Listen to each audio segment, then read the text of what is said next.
Okay so hi everyone, नमस्कार। तो आज मैं कार्डियोवास्कुलर हेल्थ के बारे में पढ़ रही थी तो मेरे को एक वर्ड समझ में आया जिसका नाम है माइटोकॉन्ड्रियल बायोजेनेसिस। तो बहुत पढ़ने के बाद मुझे ये पता चला कि माइटोकॉन्ड्रियल बायोजेनेसिस का हार्ट हेल्थ के साथ बहुत बड़ा लेना देना है। तो हम सबसे पहले तो माइटोकॉन्ड्रियल बायोजेनेसिस क्या है वो समझेंगे।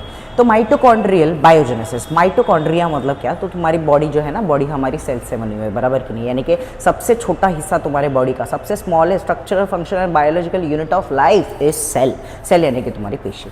अभी सेल के अंदर बहुत सारे सेल ऑर्गेनल्स रहते हैं, यानी कि हमारी बॉडी नहीं, हमारे बॉडी के अंदर लीवर, किडनी, भेजा, इंटेस्टाइन, अलग अलग अवयव है, अलग अलग ऑर्गेन्स है। वैसे तुम्हारे सेल्स के अंदर भी सेल्स ऑर्गेनल्स रहते हैं, सेल ऑर्गेनल्स रहते हैं, जैसे कि सार्कोप्लाज्मिक रेटिकुलम, गोल्गी apparatus, ऐसे बहुत अलग अलग रहते हैं। उसमें से एक है तुम्हारा माइटोकॉन्ड्रिया। माइटोकॉन्ड्रिया को बोला जाता है power house of the cell. ये इसीलिए बिकॉज हमारी बॉडी को एनर्जी बनाना पड़ता है, एटीपी बीटीपी बनाना है। तो प्राइमरली एटीपी बीटीपी बनाने वाले जो भी रिएक्शंस है वो किधर होते हैं? तो सेल के माइटोकॉन्ड्रिया में होते हैं। यानी कि सेल का शक्तिमान है तुम्हारा माइटोकॉन्ड्रिया।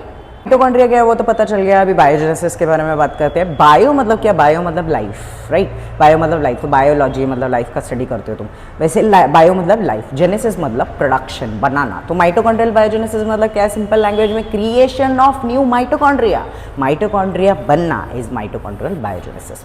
अभी माइटोकॉन्ड्रियल बायोजेनेसिस का हार्ट हेल्थ से क्या संबंध है उसके बारे में हम अभी बात करेंगे। फिर हम हार्ट इश्यूज की बात करते हैं ना, सबसे मेजर कारण आता है हार्ट इश्यूज होने का बिकॉज ऑफ माइटोकॉन्ड्रियल डिसफंक्शन। यानी कि माइटोकॉन्ड्रिया अच्छे से काम कर रहे नहीं है, अच्छे से फंक्शन कर रहे नहीं है, राइट? तो हमारी बॉडी देखो बैलेंस करने की कोशिश करती है हर टाइम। यानी कि जब भी माइटोकॉन्ड्रिया डैमेज होता है ना, उसको रिमूव कर देती है। माइटोफैजी करके प्रोसेस है, उसको बोला जाता है। और अगर माइटोकॉन्ड्रिया चाहिए तो नए माइटोकॉन्ड्रिया बनाती भी है माइटोकॉन्ड्रियल बायोजेनेसिस करके। बट ये माइटोकॉन्ड्रियल बायोजेनेसिस ना ऐसे ही होता नहीं है, इसको स्टिमुलेट करना पड़ता है, उत्तेजित करना पड़ता है। और ये उत्तेजित करने वाला है हमारे बॉडी का एक प्रोटीन जिसका नाम है PGC1 अल्फा। PGC1 अल्फा करके अगर फुल फॉर्म के बारे में बात करेंगे तो it is peroxisome proliferative activated receptor gamma को एक्टिवेटर 1 अल्फा।